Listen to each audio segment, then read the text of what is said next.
Elisa.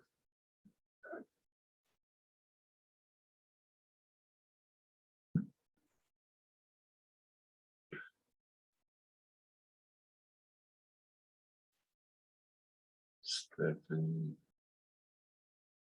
Rita de Câncer.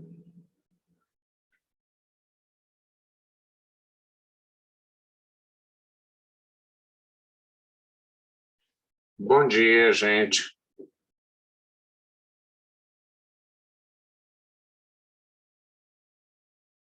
Bom dia, Rita. Bom dia, Stephanie. Bom dia, prof. Tudo bem? Tudo bem. Como é que está você, Ana? Tô bem também. Bom dia, tudo bem? Ok, gente. Hoje nós vamos terminar o capítulo histórico. E aí eu sei que observei no WhatsApp que o pessoal está querendo...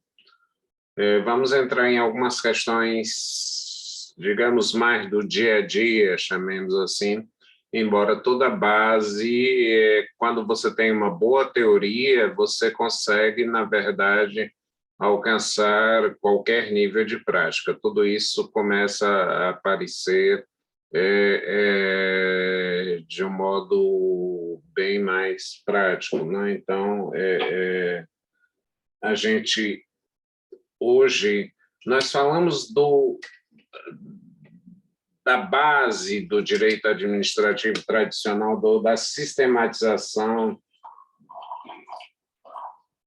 colocando um pouquinho de café, da sistematização do direito administrativo na França, e mostramos que eles têm muitas contribuições para dar. Então, quando eu for falar em efetivamente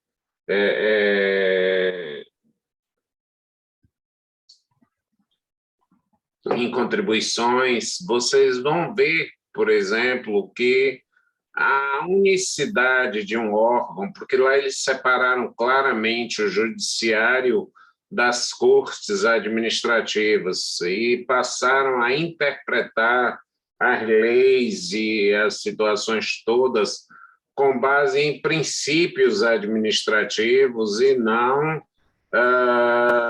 com base nas velhas regras de direito civil, né? Daí é que eles criam, por exemplo, aquilo de que eu falei da aula da autoexecutoriedade.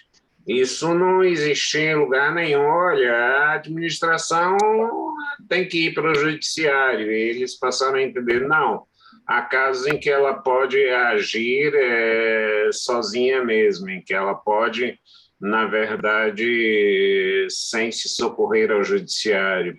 Isso terminou se revelando uma prática universal, a autoexecutoriedade, que é uma herança francesa. Mais adiante nós vamos ver a moralidade administrativa, que Roriot sustenta ser uma traição ideológica da lei. O que é uma traição ideológica da lei? Quando a gente fala no terreno de traição já é meio complicado, né? Mas falar em traição ideológica da lei, vejam bem, o caso era um caso concreto onde um determinado prefeito resolveu criar áreas. Vejam que a safadeza não é só brasileira, não. Já naquela época, um determinado prefeito resolve criar áreas de estacionamento proibido em todos os lugares. Claro que a prefeitura poderia regulamentar os estacionamentos nas ruas da cidade para organizar o tráfego. Você não pode estacionar em qualquer lugar, como nós conhecemos hoje as placas de proibição de estacionamento. Acontece que se demonstrou que aquelas proibições de estacionamento coincidiam com proximidades de estacionamentos pagos. Então, o prefeito, na verdade, estava usando um poder legítimo, autorizado por lei, mas com a finalidade diferente, imprópria, inaceitável, imoral, que era fortalecer aqueles parques de estacionamento, fortalecer as zonas de estacionamento, as áreas de estacionamento, e isso se passou e veio para a Constituição brasileira com uma moralidade administrativa, né? De que o ato pode ser teoricamente legal, mas de que ele é imoral administrativamente, né? Quer dizer, ele tem uma moralidade diferente, quer dizer, não estou falando da moralidade, vamos supor, cristã ou budista ou de uma moralidade religiosa, mas eu estou falando de uma moralidade administrativa. Por exemplo,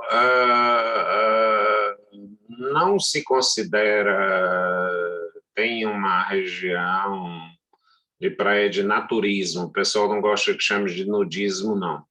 Uma praia de naturismo é considerada pelas religiões, pelos sentimentos morais, como algo imoral, indecente, pervertido e coisas que tenham.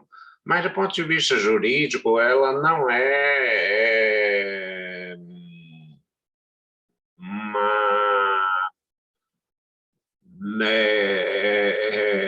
uma transgressão. Não se transgride a moralidade administrativa, isso é uma Constituição francesa. Não se transgride a moralidade administrativa, que não se confunde com a moralidade comum, não é? Que não se confunde com a moralidade comum, não é? Por quê? Porque o município que permite essa prática está ganhando em turismo, está arrecadando, está praticando, são pessoas adultas, são pessoas livres, são pessoas que, na verdade, não causam perturbações, então não há uma imoralidade administrativa, né? Pode haver uma imoralidade comum, né? Quer dizer, provavelmente algum católico, evangélico, budista, muçulmano pode achar que uma praia de exposição de corpos nus é uma perversão sexual, ou alguma coisa, mas isso não tem a ver com a moralidade administrativa, que é, na verdade, a utilização. O Supremo Tribunal Federal disse o quê? Que não tem lei nenhuma que diga isso, que nomear parentes até o 3º grau, vale dizer sobrinhos, tios, etc., irmãos, pais, filhos, para cargos de confiança, fere a moralidade administrativa, embora não haja lei nenhuma que proíba esse tipo de coisa. A Constituição, ao contrário, diz que os cargos em confiança são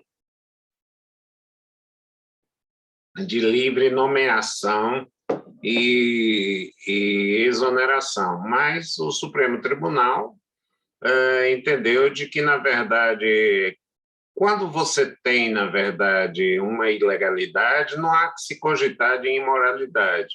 O problema da moralidade, ela existe exatamente quando o ato tem toda a roupagem de legalidade, mas, no fundo, ele pretende um resultado diverso para a administração, né? Um resultado diverso para a administração, não é? um resultado que não atende ao chamado interesse público, não atende ao chamado interesse público, né? Quer dizer, a aplicação da lei está feita com interesses particulares. Vamos dizer que um governador ele possa fazer uma estrada, mas imagine que essa estrada ele tem verba, tem orçamento, tem tudo, mas essa estrada vai beneficiar uma fazenda dele. Isso é uma imoralidade administrativa, é uma imoralidade administrativa, né? Ela é imoralidade administrativa. E essa é uma construção que nós aceitamos com muita tranquilidade, né? A violação da moralidade administrativa sem que haja uma violação de legalidade, porque graças a uma construção francesa. Fica claro, gente, essa ideia para vocês? A distinção entre moralidade e ilegalidade? Ficou sim, prof. Fica claro, Ana? Quem mais queria pensar nesse assunto? Alguém quer dar um exemplo de imoralidade administrativa sem que haja ilegalidade?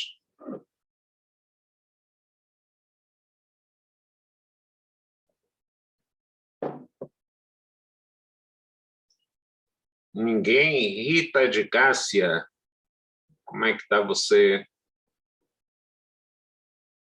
Rita? Rita de Cássia Barbosa está aqui? Prof? Sim, Stephanie. Eu acho que a ilegalidade, pelo menos em relação à administração pública, é o dever de você fazer tudo que está explícito em lei. Uhum. E a imoralidade, eu acho que tem mais a ver com a questão do bom senso dentro da administração, né? Exatamente, da finalidade para a qual essa lei foi feita. Não basta cumprir a lei, mas saber para que a finalidade foi, qual foi a finalidade da lei, Stephanie. Sua colocação é bem interessante. Então, porque quando você vai discutir a imoralidade, você tem que saber a etiologia, a razão de ser da lei, não é? Quer dizer, será que a lei que permitiu que os cargos em confiança fossem de livre nomeação, portanto, independentemente de concurso, foi feita para dar poderes ao gestor, ao administrador, etc.? Não necessariamente, ou não, absolutamente não. Então, elas foram feitas para que... Por que existe cargos em comissão? A Constituição permite cargos em comissão. Por que ela abandonou a regra do concurso? Porque ela valorizou um elemento fiduciário e ela quis aumentar a responsabilidade do nomeante. Vejam, antigamente, na Faculdade de Direito, há muitos anos, no século passado, existia um professor titular e ele nomeava professor catedrático, e ele nomeava os professores assistentes. Qual era a razão de ser dessa nomeação? Era para que o catedrático fosse o responsável pelo ensino dos assistentes. Ou seja, ninguém iria se queixar de uma aula ruim do assistente, iria se queixar do catedrático que o nomeou. Então, é mais ou menos a mesma coisa de um presidente da República dizer assim: o meu embaixador nos Estados Unidos é incompetente. Como assim? Como? Peraí, o seu embaixador nos Estados Unidos é incompetente, mas quem nomeou o seu embaixador? Quer dizer, o elemento fiduciário, o elemento de confiança, na verdade, pode prevalecer sobre o próprio mérito, não é? Por exemplo, é muito difícil, e hoje o Superior Tribunal de Justiça já disse que advogados podem ser contratados sem concurso público, quer dizer, os chefes de procuradorias, porque é preciso que haja uma certa afinidade dele com o prefeito, com o governador do estado, para que eles possam, porque o advogado é uma espécie de confidente, né, de alguém que, na verdade, pode avaliar. Então, quando eu nomeio para facilitar um parente, porque é cunhado de Beltrano, porque é parente de fulano, eu, na verdade, violo a questão da moralidade administrativa. É, às vezes, uma linha tênue, mas, primeiro pressuposto, o ato é legal, porque se for ilegal, eu não preciso da imoralidade administrativa. Concordam comigo? É ilegal e ponto final, né? Mas o grande problema da moralidade administrativa ocorre quando o ato é legal. Quando o ato é evidentemente legal, não é? Não é verdade, Stephanie? Quer dizer, quando o ato é legal, é preciso saber também se ele atende à moralidade administrativa, né? Se ele atende à moralidade administrativa. Vamos imaginar o quê? Eu vou dizer uma coisa meio bombástica e polêmica. Os horários de vocês na faculdade deveriam ser feitos para o melhor aproveitamento acadêmico, mas às vezes são feitos pela preferência dos professores. Isso, tecnicamente, a quem doer, é uma imoralidade administrativa. Quer dizer, por quê? Porque o professor, como qualquer servidor, tem que se sujeitar aos horários de conveniência da administração. Não é ilegal, mas imaginem que eu dissesse as aulas agora vão ser às 2 horas da manhã, porque eu tenho insônia, e então eu vou dar aula às 2 horas da manhã, já que ninguém provavelmente terá compromissos nesses horários. Ora, não há uma ilegalidade explícita, mas há uma imoralidade muito clara, né, dentro dessa situação. Então, essa distinção entre legalidade e moralidade, ela é fundamental para que nós possamos compreender, basicamente, essa contribuição do direito francês, né? Essa contribuição do direito francês, né? Distinguir moralidade de legalidade. Porque o primeiro pressuposto da imoralidade é de que o ato seja legal. Porque se eu resolver por um parâmetro mais simples, que é o da ilegalidade, eu não tenho nem que discutir se o ato é imoral, simplesmente ele é ilegal. Mas, frequentemente, se pode dizer, olha, vamos imaginar o seguinte, criou-se no Brasil agora uma figura que, para mim, não convence, mas ainda que tenha todas as leis que permitam, do orçamento secreto. O orçamento secreto significa o quê? Que os presidentes dos poderes da Câmara e do Senado dispõem de 16 bilhões e 200 milhões para destinarem sem prestação de contas a quem eles bem entendam. Ou seja, você não sabe para onde o dinheiro foi, se foi para a associação dos jogadores de xadrez, ou se foi para entidade de criança com câncer, ou se foi para compra de ambulâncias, ou se foi, quer dizer, por mais que haja uma lei autorizando esse orçamento secreto, que é feito para quê, na verdade? Qual é a finalidade do orçamento secreto na prática? Quer dizer, olha, vote no projeto tal que eu lhe dou R$1 milhão para seu município. E aí nem aparece o deputado que pediu, nem a verba que foi dada, nem nada. Não estou falando de 15 milhões, de 16 milhões, eu estou falando de 16 bilhões. Para vocês terem uma ideia, um prédio que saiu super caro, a gente usa a expressão superfaturado, mas com um sobrepreço grande, a Fonte Nova custou R$1 bilhão, o que significaria 1 2 milhões para cada deputado, com o dinheiro que se teria. Então, aí há uma imoralidade clara, qualquer que seja a situação, ainda que se possa colocar isso na Constituição. Quer dizer, quando, na verdade, você pode ter... ela foi feita para corrigir necessidades, etc. Então, vamos dar clareza. Qual é o critério que, na verdade, vai resolver essa questão, né? Se vocês tiverem dúvida, interfiram, por favor, para que a gente possa, na verdade, tá aí. Eu estou com a minha eterna queixa de solidão. Só tenho eu. Oi, Ana. É porque o senhor perguntou sobre a questão de um ato que seja legal, mas imoral, né? O que acontece? Eu me deparei com a temática de nepotismo cruzado. Porque o nepotismo em si é ilegal, né? Mas o nepotismo cruzado, você pode conseguir reconhecer que é de outra família, mas em tese não é ilegal, porque você pode nomear, né? Aí eu fiquei com essa dúvida. O nepotismo cruzado é uma imoralidade, quer dizer,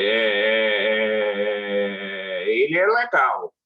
Ele, na verdade, como o próprio nepotismo direto, não tem lei que proíba. Ambos resvalam na imoralidade. Quer dizer, eu contrato seu filho e você contrata o meu. Quer dizer, alguém diz, eu contrato seu irmão e você contrata o meu. Né? Eu toma lá, dá cá, como na oração de São Francisco, é dando que se recebe, né? Essa é uma situação de imoralidade. Quando você não encontrar a lei proibindo, você vai ter que buscar se o ato assim, ainda assim, continua moral, né? Que o ato assim, ainda assim, continua moral, né? Porque você pode ter um ato... Vamos supor que numa cidade todos os postos de gasolina pratiquem o mesmo preço. Tem cidade pequena, tem 3 postos de gasolina. E o prefeito diz, só vamos abastecer no preço, no posto tal. Por quê? Porque o dono desse posto foi o único que me apoiou nas eleições. Os outros 2, ou um votou contra e o outro não se manifestou. Então, o único que me deu apoio nas eleições foi o dono desse posto C. Então, o ato é legal, não há uma ilegalidade, já que todos os preços são iguais, a concorrência é impossível, mas há uma imoralidade. Obrigada, professor. Nada. Oi, Stephanie. Mas não tem uma súmula vinculante que fala sobre o assunto? Tem, embora a súmula vinculante ela não seja lei formalmente, ela obriga, e eu diria até que obriga mais. Existe uma súmula vinculante falando sobre nepotismo e que, portanto, tem força obrigatória, mas é uma criação do pretório, né, do Supremo Tribunal Federal. Você tem toda a razão, né? Quer dizer, apenas a fonte não é legislativa. Sim, quando a gente fala do princípio de legalidade, ele abarca também essas questões da súmula vinculante, lei delegada, essas coisas, ou só da CF em si? Ela envolve, de modo geral, os atos do legislativo, né? Os atos do legislativo, os atos executórios, quer dizer, o princípio da legalidade, a gente vai ver que ele existe, a pergunta de Stephanie é bem interessante. Nós falamos de uma legalidade estrita, muito estrita, ninguém é obrigado a fazer ou deixar de fazer alguma coisa senão em virtude de lei, é uma legalidade ampla. E aí você é obrigado a fazer alguma coisa segundo a súmula vinculante, etc., nesse princípio de legalidade ampla. No princípio de legalidade estrita, não há crime sem lei anterior que o defina, e nem súmula pode criar um crime qualquer. Então, há uma ilegalidade estrita. No conceito de legalidade ampla, por exemplo, você é obrigado a respeitar o estatuto do condomínio em que você possa morar, né? Então, nós temos, quando falamos de legalidade, falamos em uma legalidade estrita, só pode mediante uma lei formal, e em uma legalidade ampla, o estatuto, a norma, as decisões, aí nesse caso até a súmula vinculante pode entrar no sentido de legalidade ampla. Tá certo? Ok. Bom, então nós falamos da contribuição moralmente incorreto, mas tradicionalmente celebrado. Paulo Henrique... Ô, Paulo, como não está vinculado a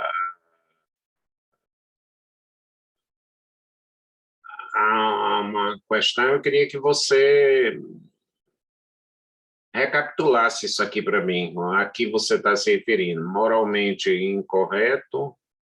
Deixa eu ver se sou eu quem não estou localizando. Oi, professor. Diga aí, Paulo. Foi porque estava falando sobre a questão do nepotismo, eu associei nepotismo na administração pública, que é moralmente incorreta, mas a gente vê que tradicionalmente isso acontece, e muito. Sim, sobretudo na hipótese do cruzado, né? Sobretudo na hipótese do cruzado, né? Do nepotismo cruzado. Eu passo para você e você passa para fulano. Aliás, as raízes do nepotismo, e porque vem com nepotismo de nephews, de sobrinho, né? E o Pero Vaz de Caminha, quando chega no Brasil, na carta que ele manda para El Rei, ele diz: eu gostaria de nomear fulano de tal pelos préstimos que eu tenho em descobrir o Brasil, etc., etc. Em vir nessa navegação, eu tenho, na verdade, o empenho de obter esse cargo para meu parente, etc. E daí, desde 1500, que se inaugura o nepotismo no Brasil, Paulo. Se inaugura o nepotismo no Brasil, está arraigado na cultura brasileira. Aliás, por exemplo, nos Estados Unidos, na administração federal, existem 280 cargos. No Brasil, nós temos 26 mil cargos em comissão na administração federal. E vocês sabem... Vou lhes dar uma situação. Existe também na lei uma forma que dispensa concurso, que é o regime especial de direito administrativo, que pede apenas uma seleção básica, no máximo uma entrevista, alguma coisa. O que a Constituição diz e a lei complementar diz? É que o regime especial de direito administrativo é aplicado, basicamente, qual é a filosofia dele? Para situações de urgência, emergência, em caráter transitório e por necessidades excepcionais. Vamos imaginar o quê? Uma professora engravida durante o semestre e para que você não possa parar as aulas, você contrata professor temporário, né? Você contrata professores temporários que, entre nós na universidade, são chamados professores substitutos. Mas, frequentemente, a própria universidade bula essa regra e transforma o professor substituto porque não fez concurso, porque não fez esse tipo de coisa. No Estado e na União, essa é uma questão de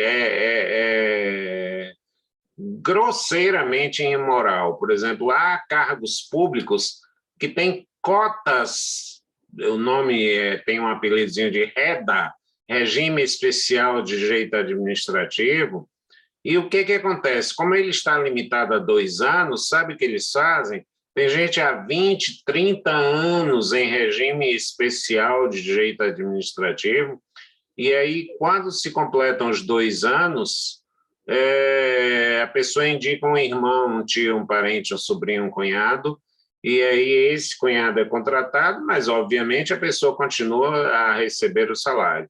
Passados os 2 anos, a pessoa volta. Mais 2 anos revezam-se. É incrível a criatividade brasileira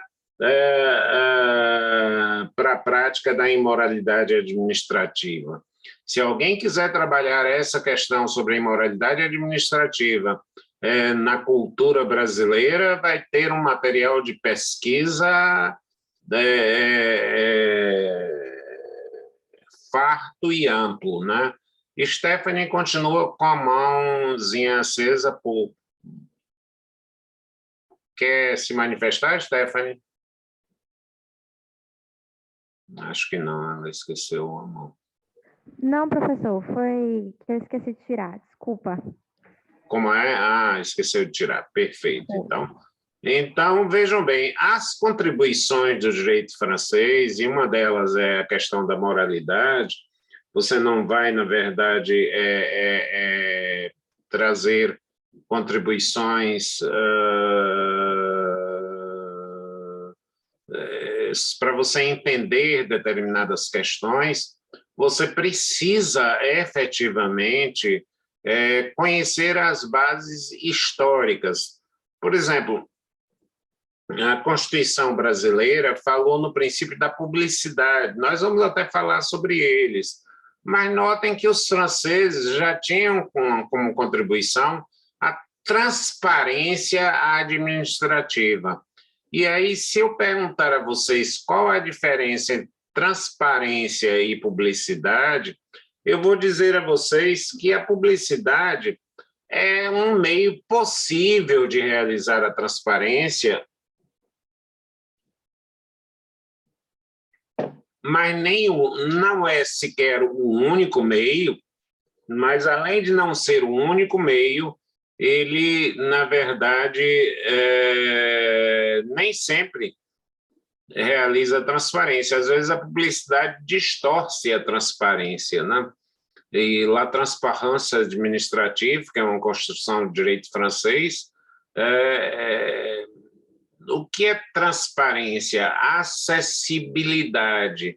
E o que é publicidade? É levar ao público. Então, a transparência é o fato, a publicidade é a história do fato, é a versão, né? Então, a versão que você dá na publicidade é essa obra gigantesca, maravilhosa, chegou-se a dizer, num certo tom de coisa, o Estadão fez uma musiquinha, quero morar na publicidade da Bahia. Por quê? Porque todas as peças publicitárias, nenhum governo gasta dinheiro para dizer, olha, estamos com esgoto, sem rede de esgoto, sem saneamento básico, com filas nos hospitais.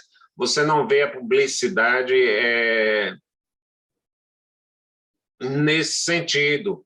Mas a transparência é fundamental para, na verdade, você poder até deliberar e escolher.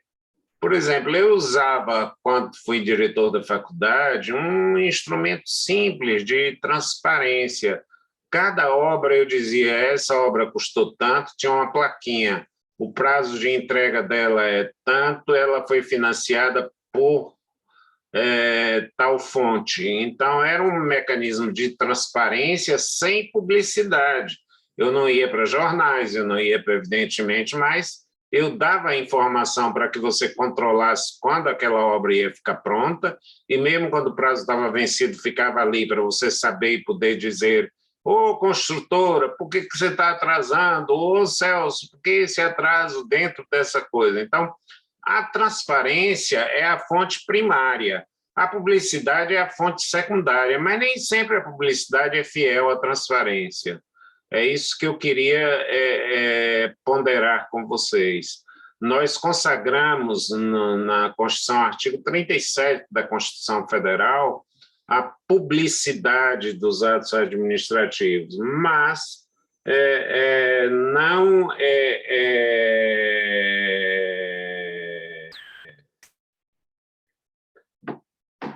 podemos garantir que essa publicidade realize a transparência. Por exemplo, eu sempre tive resistência em aceitar uma expressão comum nas leis. Essa lei entrará em vigor na data de sua publicação. Para mim, isso não realiza nenhuma publicidade, muito menos uma transparência.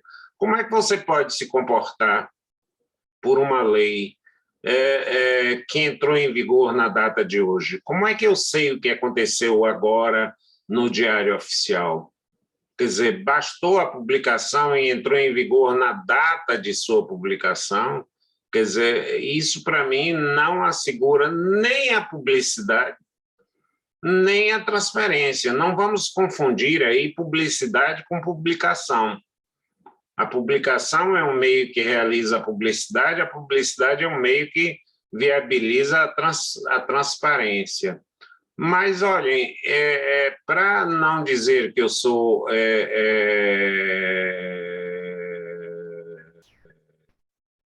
crítico exclusivo, quer dizer, que eu, na verdade, faço, eu vou dar a vocês um contra-exemplo. A ANEEL, que a gente vai estudar ainda nesse curso, agências reguladoras, a ANEEL, a Agência Nacional de Energia Elétrica.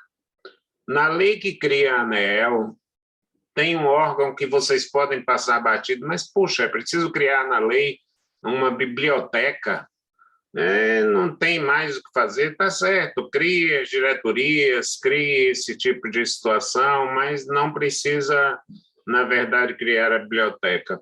É que mais adiante vocês vão verificar que lá está dito que todos os atos e contratos, na verdade, que todos os atos e contratos, eles precisam estar depositados nessa biblioteca, com direito a se extraírem cópias integrais, sob pena de ineficácia.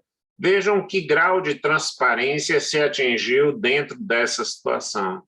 Quer dizer, se atingiu a transparência sem que necessariamente você tenha que fazer publicidade ou gastar com publicidade. Qual é a questão? Existe alguma regra da ANEEL, da Agência Nacional de Energia Elétrica, publicada em tal lugar? Vá lá à biblioteca e pergunte. Se você não encontrar, peça uma certidão de que não encontrou e você não é obrigado a cumprir. Perceberam a diferença entre a transparência e a publicidade? Por exemplo, eu apresentei a um deputado e tramita, e como lá na Câmara as tramitações são muito lentas, até porque são 513 deputados, vocês imaginem o seguinte, como é que você decide alguma coisa com 513 pessoas? Isso é ilógico, né?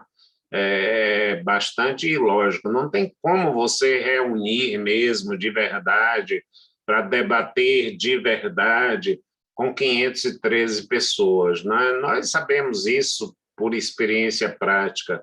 Imagine, todos vocês já passaram por trabalho de equipe, não já? Quem já teve experiência de trabalho de equipe aqui? Sim, professor. Todo Todos, mundo, eu imagino. Eu acredito que todo mundo, né? Todo mundo, né? E o que acontece? Qual é a experiência que vocês têm num trabalho de equipe? Nem sempre tem como entrar em consenso. Exatamente, concordo, depende da equipe. Como é? Geralmente é um trabalho de muito diálogo, né? Para acordar as ideias, ver o que está alinhado, o que não está e que dá para ser acordado. E existe também um fenômeno que, pelo menos no meu tempo, eu não sei se isso mudou, que tinha aqueles que contribuíam muito e outros que só assinavam. Ainda existe isso hoje? Os que pegam a ponga. Né? Então, alguém que, na verdade, não está nem aí. Pois bem, na Câmara dos Deputados é assim também. Existe até hoje, por mais que você tenha instrumentos eletrônicos, uma chamada votação simbólica. O que é a votação simbólica? É mais ou menos, não, é exatamente assim. Como vota o PSDB? Aí o líder diz assim, sim, e isso atrai todos os votos dos deputados do PSDB. Como vota o PT? Sim, e isso atrai todos os votos dos 55 deputados do PT. Como vota o PMDB? Não. e isso atrai todos os votos dos deputados do PMDB. Quer dizer, mesmo que eles não saibam, não estejam presentes, né, são computados todos os votos dados por uma única pessoa. Né? Claro que nas equipes não se chega a tanto, mas quando você tem 513 pessoas, normalmente muito difícil. Eu diria que é impossível você chegar ao consenso sobre alguma coisa, né? Ou chegar a, pelo menos, não é nem um consenso, é debater rigorosamente alguma coisa, ou a cada um dos 513 falarem algum tipo de situação, né? Então, a gente tem uma questão que não adianta a gente pensar que é ideologia, mas quanto maior a representatividade, menor a governabilidade. Uma equipe muito grande, se eu dissesse, olha, vamos fazer uma equipe de 20 pessoas, você dirá, o Celso está grande demais, como é que a gente vai se reunir e tal, alguém a gente vai dispensar, tem um cara com ideias muito doidas aí e tal. Por quê? Porque você tem um grupo não operativo, né? Um grupo não operativo, em função do número. Então, o que eu queria dizer é que um deputado apresentou um projeto de lei sobre transparência, de minha autoria, e que até hoje não tramitou, não chegou a entrar no Congresso Nacional, que era o seguinte, dizendo que qualquer cidadão, e eu ainda tive o cuidado de, pagando as taxas bancárias equivalentes, de obter o extrato das contas bancárias de titularidade da administração pública de qualquer nível. O que é que eu queria, na verdade, saber? Olha, eu quero saber qual é a sua movimentação, para onde você está sacando, e se eu quiser perguntar, vem cá, por que você, em vez de transferir de um banco para o outro, sacou em moeda R$1 milhão? O que você fez? Por que você precisou tirar R$1 milhão? Esse projeto vai na linha da transparência, mas não significa publicidade em nenhum momento. Não sei se vocês, com esse exemplo, conseguem perceber com clareza quando eu falo na diferença entre transparência e publicidade. Transparência é acessibilidade, né? Quando nós falamos, por exemplo, eu me lembro de que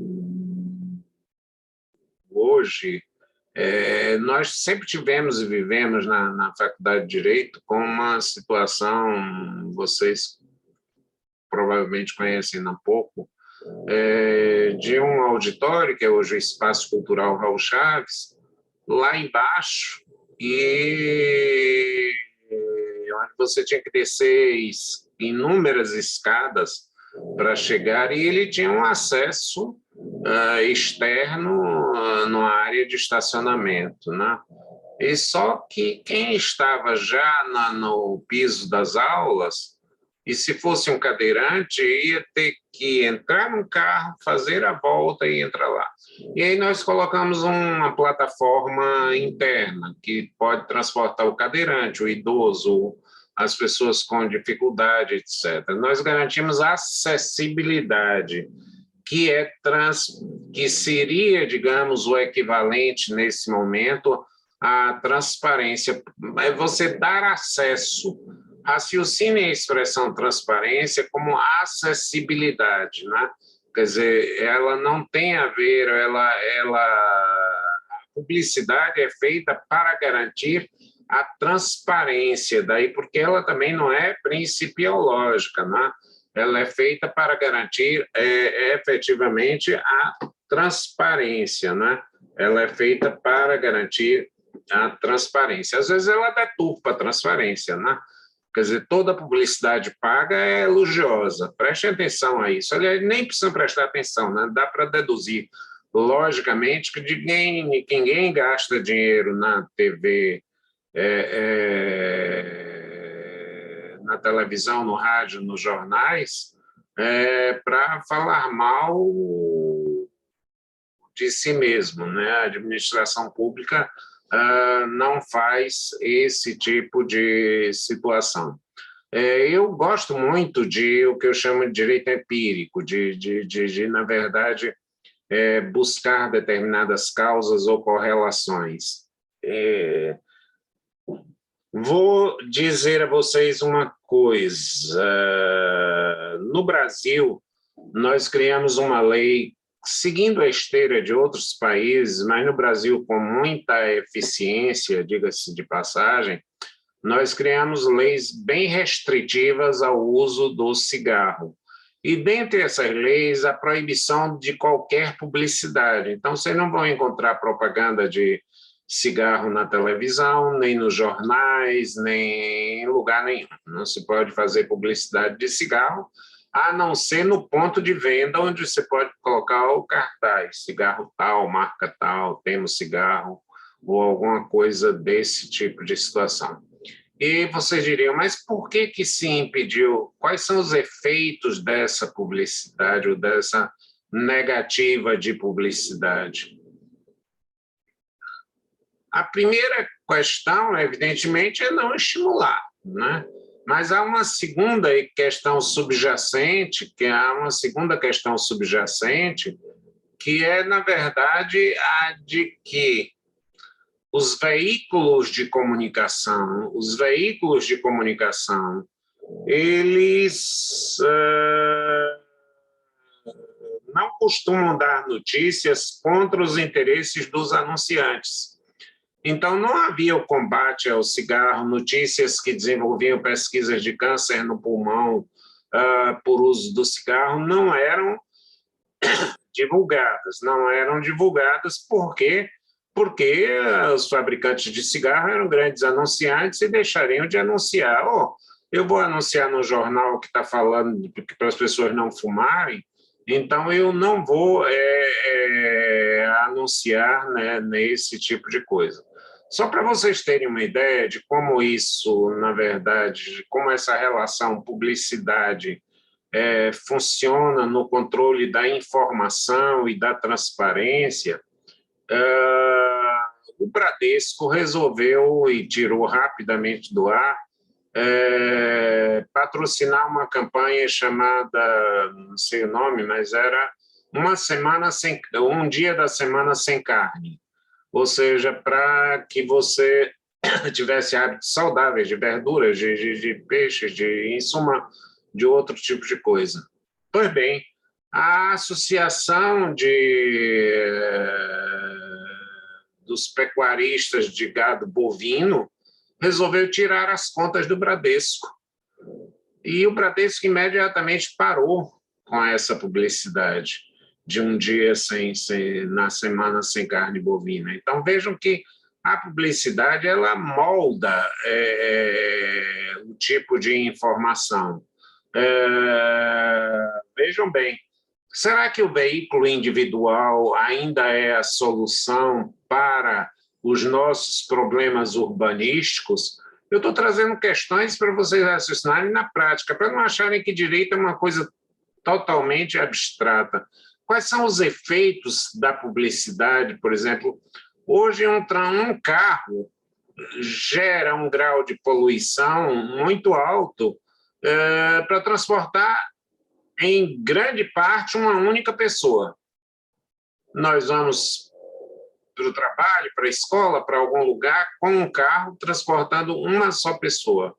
Mas por que a imprensa não bate nisso? Isso é fundamental, temos metrô, temos transportes coletivos eficientes, etc., abandonar o carro, fomentar um transporte que seja efetivo. Eu, por exemplo, digo a vocês, em Paris, eu uso muito mais o metrô do que qualquer táxi. Primeiro, porque sai muito mais barato. Segundo, porque é mais rápido. Ele é mais rápido do que você pegar carro particular, alugar, nem pensar, porque as dificuldades de estacionamento são imensas. Não é porque no Brasil não se faz campanha contra o transporte individual. E hoje, por exemplo, quem anda de ônibus paga mais imposto sobre o diesel do que quem anda de carro, proporcionalmente. Porque a indústria automobilística anuncia muito nos jornais. Então, você não vai fazer uma campanha contra o carro se o carro é o grande anunciante que todo mês lhe ajuda a compor os seus custos. Então, às vezes, a indústria automobilística ela pode apresentar 10%, 15% da receita. Quantas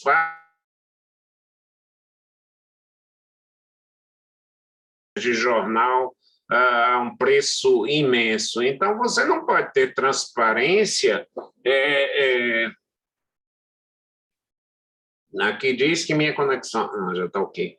Você não pode ter transparência sem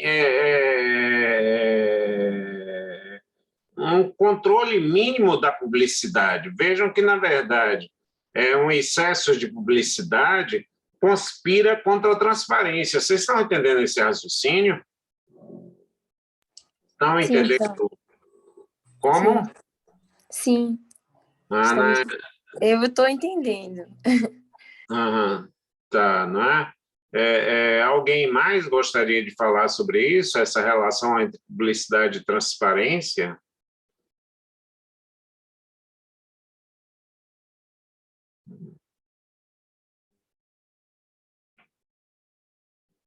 João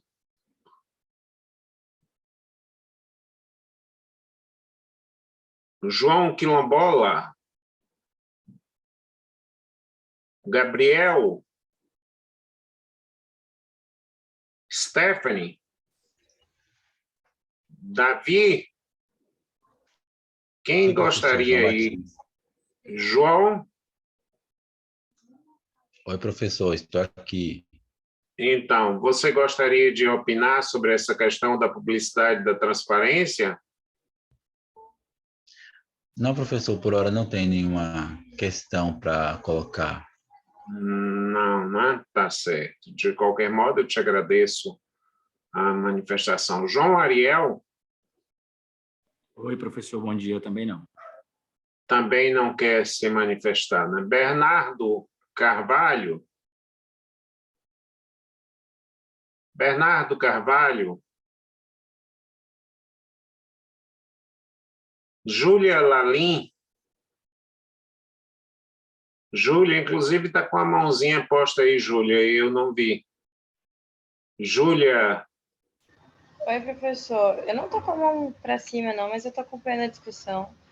E estou entendendo a questão da transparência. Muitas vezes, a publicidade não significa a transparência. Perfeito, Júlia. Às vezes a publicidade ela nem realiza a transparência e deturpa ainda a transparência, impede ou dá por suposto que ela não tem. Então, eu fiz primeiro materialmente, quando eu digo, olha, se eu permitir que todo mundo tenha acesso aos extratos bancários da administração pública, eu estou garantindo transparência sem nenhuma publicidade. Eu vou lá, confiro, pergunto, etc., etc. E se eu fizer a publicidade de obras mal feitas, etc., dizendo que são obras boas, eu posso, na verdade, estar atingindo os efeitos inversos ao da transparência. Então, nós estamos buscando a realização da transparência em outro momento. Tá. O sistema francês, só para... trouxe inúmeras Professor? outras... Oi? Oi. Só uma questão. Nessa Quem coisa está falando? É Ana Luísa. Ana Luísa, tá. Isso. Nessa coisa da publicidade e transparência, que geralmente uma prefeitura tem, né, algum órgão do governo, quando você tenta acessar o site para procurar alguma informação, por exemplo, de obras, né, dos gastos, às vezes eles disponibilizam as informações assim, dificultando, porque você tenta baixar o arquivo, geralmente é um arquivo longo, com várias informações misturadas, e você não entende nada do arquivo. Eles tentam dificultar ao máximo para você conseguir essas informações. Às vezes tem que ter um aplicativo, um programa que busque essas informações dentro desse arquivo para poder achar o que você quer. Grande contribuição, Ana. Parabéns pela sua contribuição. Na verdade, nós fingimos, como precisamos ter legalmente um site de transparência, eles tentam fazer dessa, aspas, transparência uma obscuridade, né? Quer dizer, atalhos, labirintos, é preciso... Você não dá acesso ao leigo, né? Por exemplo, você impede a transparência, por exemplo, quando você faz uma lei altamente complexa, que não é acessível ao público. Os sites de transparência são um modelo bem claro desse tipo de coisa. Olha aí, um tema maravilhoso para um TCC, né? A transparência administrativa nos meios eletrônicos da administração pública. É um trabalho que, na verdade, teria uma aplicação muito grande. É um trabalho que é experimental, porque alguém teria que dar trabalho, sim, mas você teria que visitar vários sites e classificar e verificar quantas pessoas entendem, quantas pessoas não entendem, mas você faria um grande resgate para o direito que nós estamos precisando, de que em direito a pesquisa é só livresca, Ana. De que só se pode pesquisar em livros. Ao contrário, aí você poderiam escolher 20 ou 30 sites de grandes cidades, por média de cidade, das cidades grandes às cidades maiores, as capitais, as outras questões, e avaliar na percepção de pessoas, pedir a determinadas pessoas, leiam isso e me digam o que você conclui.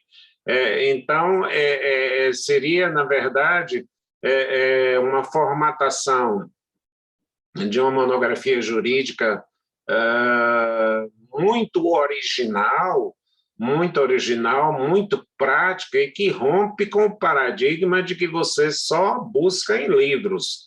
Vocês concordam comigo com essa ideia? De que Eu concordo. A gente precisa, não é, Ana? Desgarrar a pesquisa jurídica do livro, né? De que a gente só praticamente compila os que estão nos manuais. Fulano disse isso, Beltrano disse isso, até tem aquela piadinha, quem copia de um é plágio, quem copia de muitos é pesquisa, né? Então, a gente... eu achei excelente a sua ideia, vou estimular alguém a fazer algum TCC dentro dessa linha, medições de transparência na administração pública, a partir dos sites, quer dizer, porque isso aí você poderia ter um grupo selecionado, poderíamos depois fazer um trabalho, uma equipe sobre essa questão, poderíamos fazer até aqui no próprio curso um grupo de trabalho sobre esse tema, né, sobre essa questão, porque eu vivo sempre com a preocupação de que a gente vai sair daqui pensando que nós somos a única área do conhecimento científico onde não se faz pesquisa experimental, né? Stephanie também gostou da ideia, né? Eu acho que Professor? Oi? Oi, é porque eu também fiz um curso, se eu não me engano, é mineração de dados na UFBA, e eu acho assim que os alunos deveriam fazer, né, se tivesse mais, porque essa mineração de dados é que ajuda você a procurar um arquivo grande, né, com várias informações, o que você quer, que às vezes é impossível sem essa mineração de dados, porque eles botam ali os dados tudo misturado em uma quantidade grande e não é possível de você conseguir essas informações de propósito. Aí só sabendo mineração de dados para poder conseguir. Exatamente, quer dizer, você fazendo uma mineração mesmo de dados, né? Quer dizer, você buscando encontrar ou selecionar. A expressão mineração é muito própria, porque o minerador ele faz uma bateia, vai na verdade, tirando para separar a pedra preciosa da areia, das outras coisas, porque eles misturam de propósito exatamente para que você não possa conhecer essa realidade. Então, se nós pudermos fazer um trabalho dentro dessa linha, eu já me sentiria muito satisfeito em ter contribuído para uma linha do que eu sempre penso e está nos meus planos, em fazer até uma revista de direito experimental, né? De mostrar que você faz pesquisa, porque eu fico assim um pouquinho frustrado quando eu vejo que um médico escreve assim, experiência laparoscópicas em pacientes pediátricos. E aí ele fez várias laparoscopias em outro tipo de coisa. Mas uma vez eu já examinei uma dissertação de mestrado onde a moça escrevia aspectos polêmicos do mandado de segurança. Eu disse, você atuou em quantos mandados de segurança? Não, não atuei em nenhum não, professor. Minha pesquisa é bibliográfica. Quer dizer, como é que você pode falar de aspectos polêmicos dos mandados de segurança sem fazer isso? Como é que você pode falar de transparência sem medir a transparência? Vamos aproveitar um pouquinho o exagero dos físicos, quando eles dizem o que não pode ser medido não existe, né? Então, nós não temos a preocupação de medir. E atenção, gente, para o que eu chamo de fofoca acadêmica. O cidadão diz assim, a maioria da doutrina, a maioria quem? Para com essa fofoca acadêmica. Você mediu, contou quantos são contra, quantos são a favor, para dizer a maioria da doutrina sustenta que, na verdade, a gente não tem muito cuidado de isso quando alguém não quer e é mais modesto, diz alguns autores, quem são eles? José, Manuel, Pedro, Malaquias, ou quem quer que seja, não é? Vamos tentar buscar arejar o direito, respirar no mundo jurídico. Bom, eu às vezes eu não sei, alguns professores dizem assim, eu já acabei o programa, eu tenho uma dificuldade, porque eu tendo a me estender dentro dessa coisa. Eu vou falar um pouquinho, dizer só para vocês, quase como uma avant-première, porque eu sei que a gente trabalha com assuntos meio densos, então, de propósito, a gente não esgota os horários pela densidade temática que a gente tem.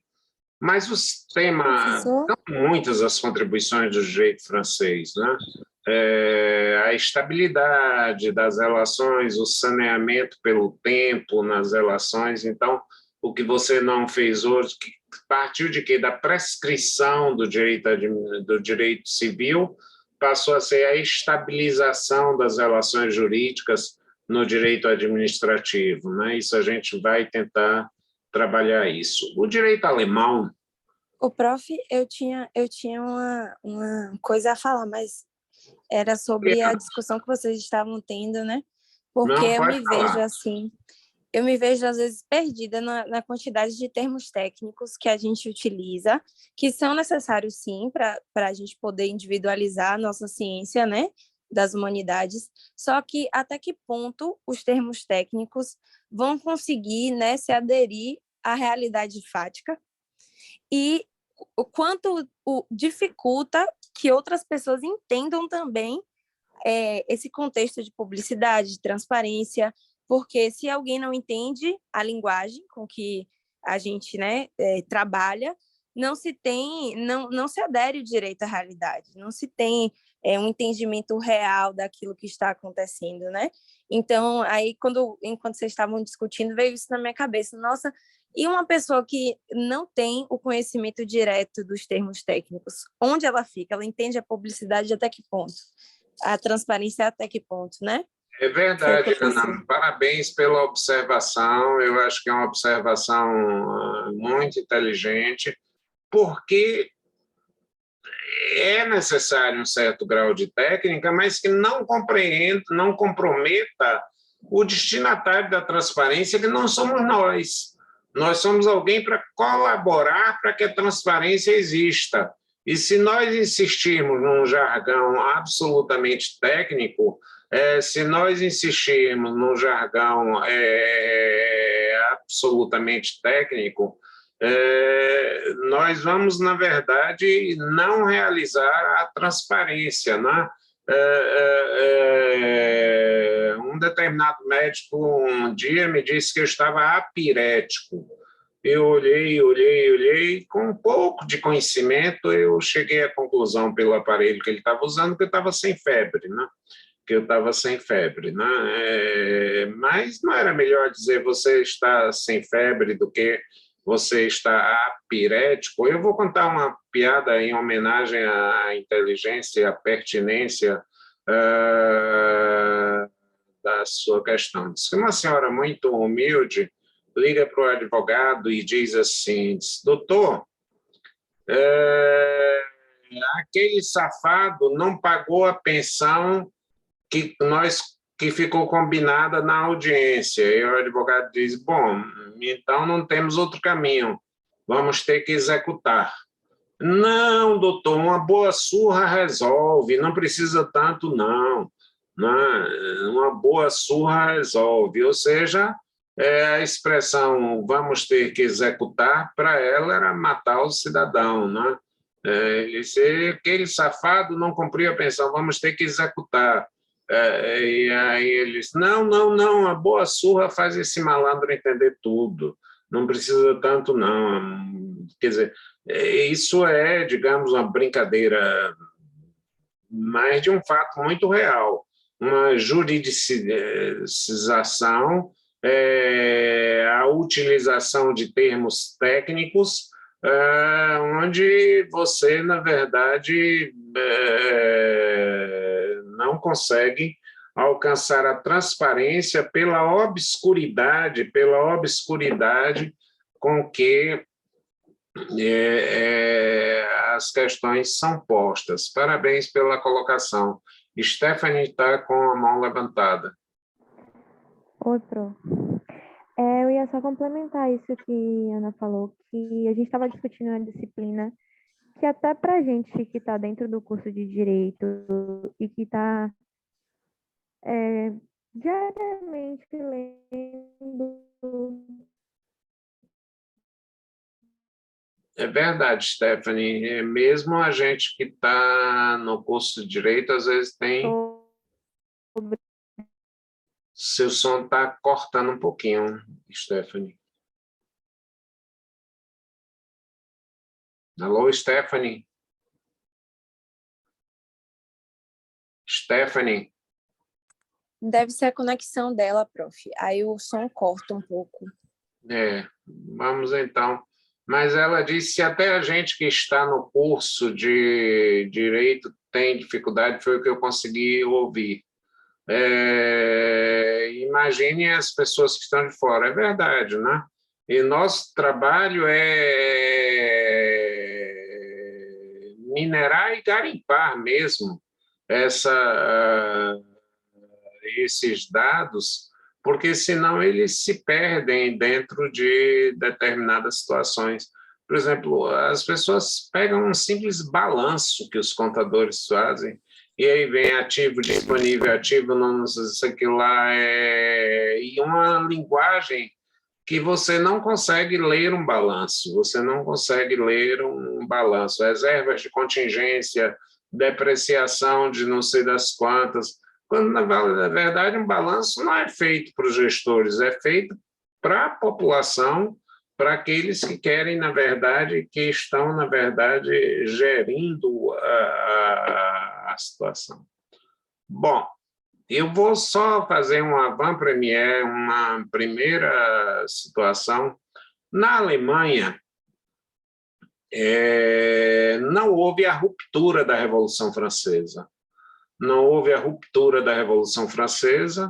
E, por isso, o direito foi construído, o direito administrativo, com base na experiência francesa, mas com um grau de abstração muito maior.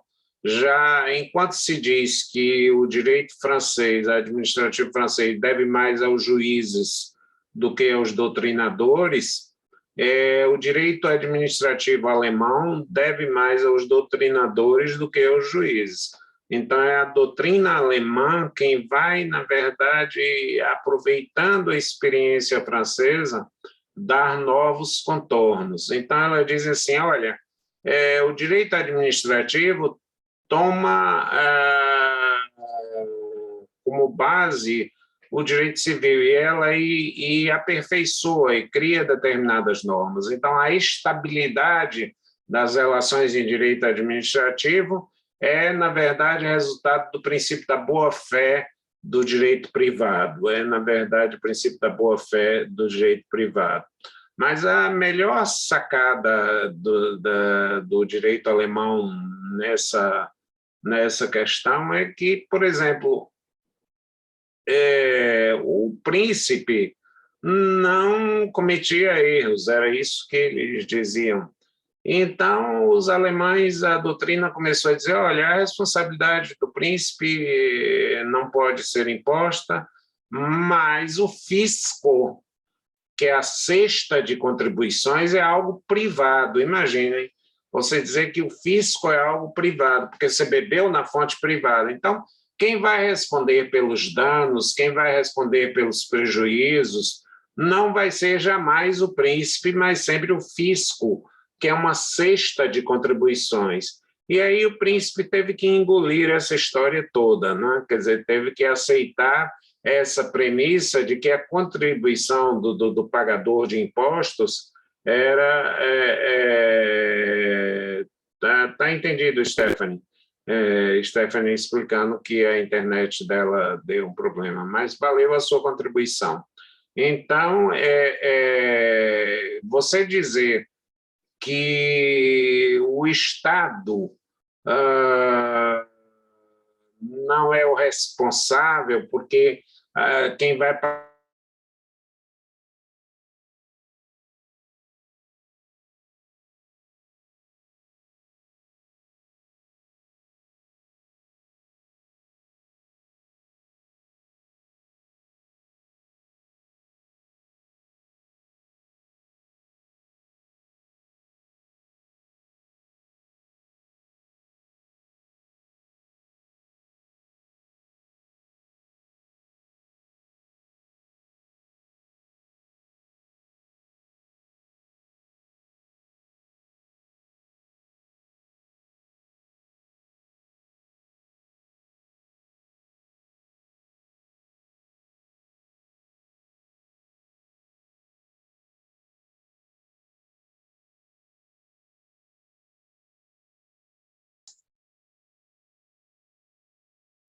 Oi, gente, desculpem, fui eu agora quem saiu do...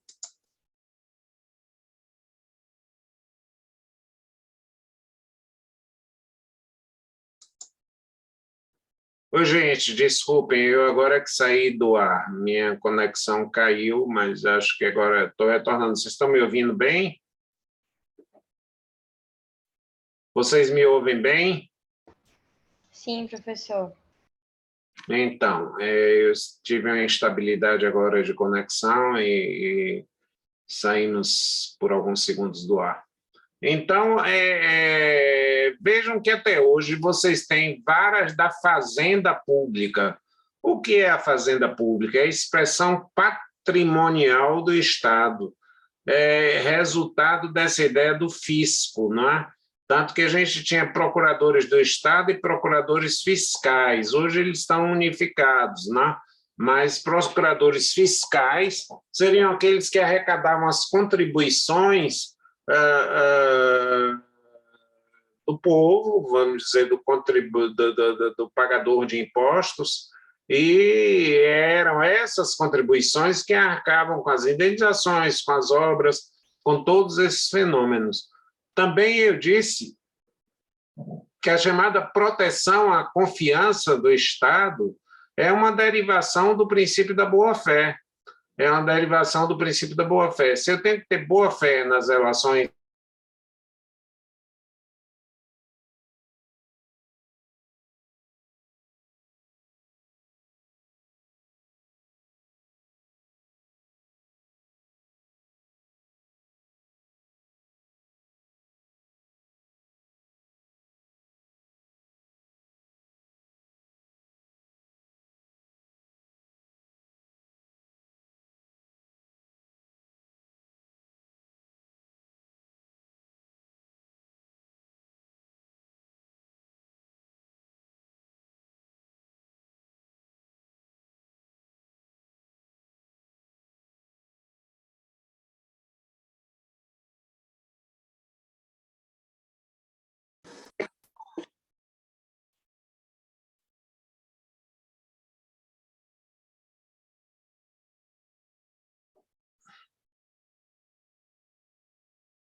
Ok, gente. Obrigado a vocês e até a próxima, hein? Até, prof. Tchau, prof. Até Até semana mais. que Tchau, vem. tchau. Valeu. Obrigado pela Tchau, atenção. professor. Obrigada. Tchau.